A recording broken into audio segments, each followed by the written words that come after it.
Assalamualaikum warahmatullahi wabarakatuh. Halo, apa kabar teman-teman? Jumpa lagi dengan saya Muhammad Nurul Hajar. Pada video kali ini saya akan membahas bagaimana kita membuktikan bukti matematika dengan bukti kontradiksi. Baik teman-teman, kita mulai pembahasannya bagaimana kita akan membuktikan suatu pernyataan dalam matematika dengan bukti tidak langsung kontradiksi. Seperti biasa, kalau kita diberikan suatu pernyataan, jika P maka Q, bukti dengan kontradiksi akan dimulai dari pernyataan mengandaikan bahwa pernyataan itu salah. Jadi ini diandaikan. Ingat bahwa kita tahu pernyataan P maka Q ini kan ekuivalen dengan tidak P atau Q. Kalau ini pernyataan diandaikan salah, berarti kan negasi dari P maka Q, ini negasi dari tidak P atau Q, ini adalah P dan tidak Q. Jadi kita akan memulai dari pernyataan P dan tidak Q, nanti akan disimpulkan ada R, yang pernyataan R ini yang terkandung suatu pernyataan kontradiksi. Kalau terjadi kontradiksi berarti nanti pengandaian itu salah, dengan kata lain pernyataannya adalah benar. Baik, kita perhatikan ada contoh. Buktikan bahwa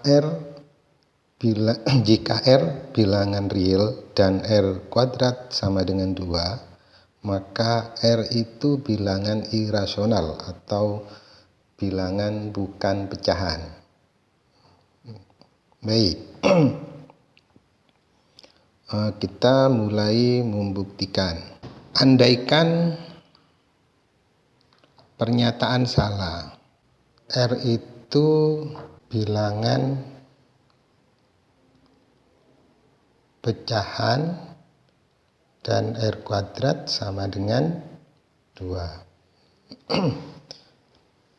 Karena R bilangan pecahan, berarti R itu dapat kita nyatakan dalam bentuk P per Q, di mana PQ ini anggota bilangan bulat dan pembagi terbesar P dan Q itu adalah 1. Kita punya R kuadrat sama dengan 2. Dan R-nya itu adalah P per Q. Berarti ini P per Q kuadrat sama dengan 2. Atau P kuadrat sama dengan 2Q kuadrat. Nah, karena di ruas kanan ini 2 kali Q kuadrat, artinya P kuadrat itu bilangan genap. Berarti P itu bilangan genap. Karena P bilangan genap, berarti P itu kan dapat dinyatakan sebagai 2K, di mana K itu adalah anggota bilangan bulat. Sehingga pernyataan P kuadrat sama dengan 2Q ini kita bisa tulis menjadi 2K kuadrat sama dengan 2Q kuadrat. Atau ini 4K kuadrat sama dengan 2Q kuadrat. Ini kita dapatkan sebagai 2K kuadrat sama dengan Q kuadrat. 2K kuadrat sama dengan Q kuadrat. Artinya Q kuadrat itu bilangan genap yang berakibat Q itu juga genap. Nah, sehingga Q itu genap dan P genap. Nah, hal ini tentu tidak masuk akal karena PQ itu pembagi terbesarnya adalah 1. Jadi terjadi kontradiksi.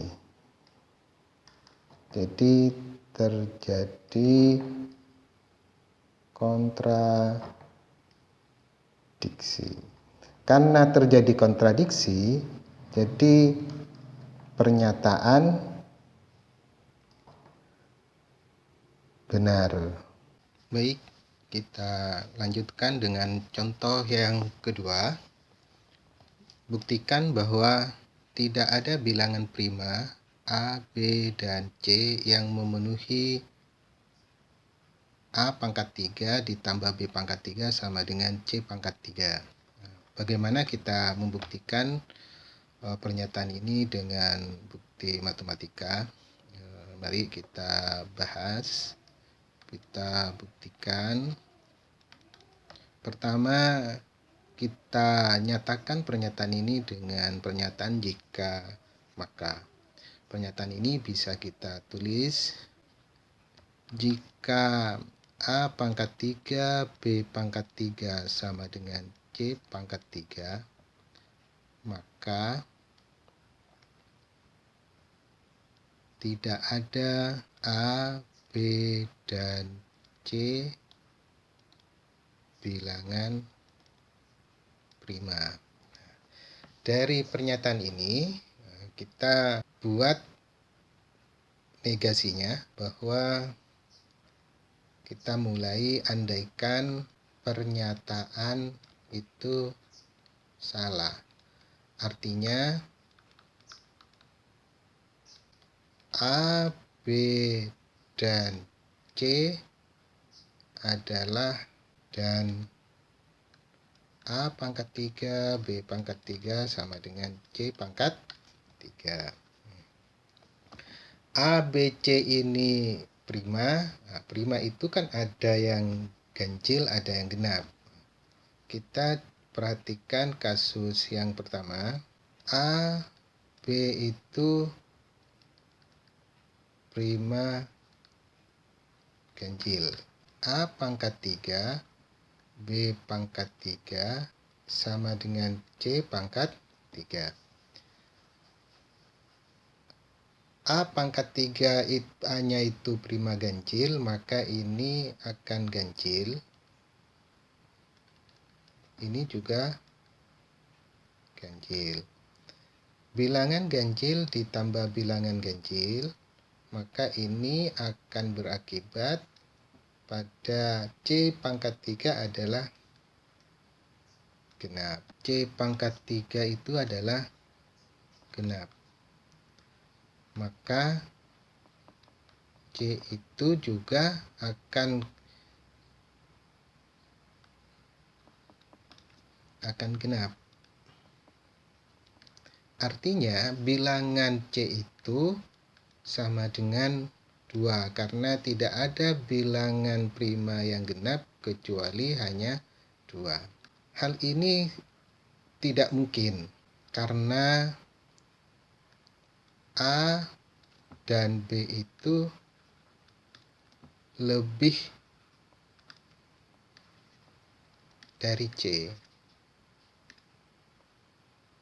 Karena bilangan prima yang kurang dari 2 ganjil itu tidak ada. Maka A dan B adalah ganjil. Oleh karena itu, pernyataan benar. Berikutnya, kasus yang kedua. Salah satu adalah genap. Salah satu misal, jadi misalkan A itu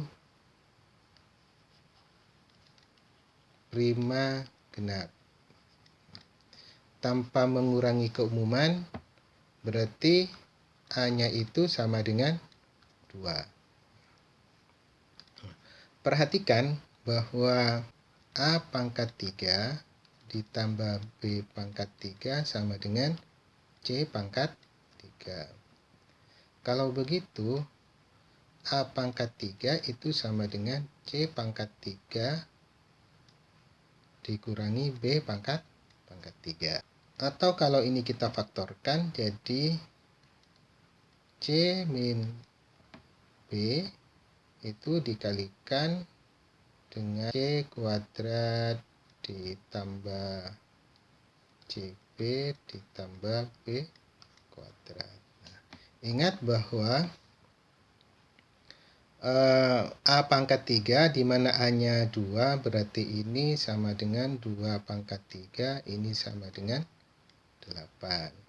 Jadi C min B dikalikan C kuadrat ditambah CB ditambah B kuadrat, ini sama dengan 8. Karena A itu sama dengan 2, maka B-nya itu pasti lebih dari atau sama dengan 2, dan C-nya juga lebih dari sama dengan 2. Oleh karena itu, kalau kita punya C kuadrat ditambah BC atau CB plus B kuadrat, kalau kita ambil C-nya ini 2, berarti 2 kuadrat itu 2, ini 2 kali 2, 4, B-nya 2 lebih dari 2 juga, ini 4, 4 tambah 4, 8 tambah 4, 12, akibatnya ini lebih dari 12. C kuadrat ditambah BC ditambah B kuadrat lebih dari 12, C pangkat 3 dikurangi B pangkat 3, ini yang sama dengan C dikurangi B dikalikan C kuadrat BC B kuadrat. Akibatnya, kalau kita ambil mutlaknya ini, C pangkat 3 B pangkat 3 mutlak, maka otomatis juga ini akan lebih dari 12. Kita sudah melihat bahwa ada kontradiksi. C pangkat 3 dikurangi B pangkat 3 itu sama dengan 8. Jadi, pernyataan benar dan pengandaian salah. Jadi terbukti bahwa jika A pangkat 3 timbang B pangkat 3 sama dengan C pangkat 3, maka A, B, C bukan. Demikian teman-teman pembuktian yang kedua. Bukti yang lain bisa teman-teman pelajari di buku matematika yang lain. Semoga apa yang saya bahas ini bermanfaat. Kurang lebihnya mohon maaf. Akhiran, Assalamualaikum warahmatullahi wabarakatuh.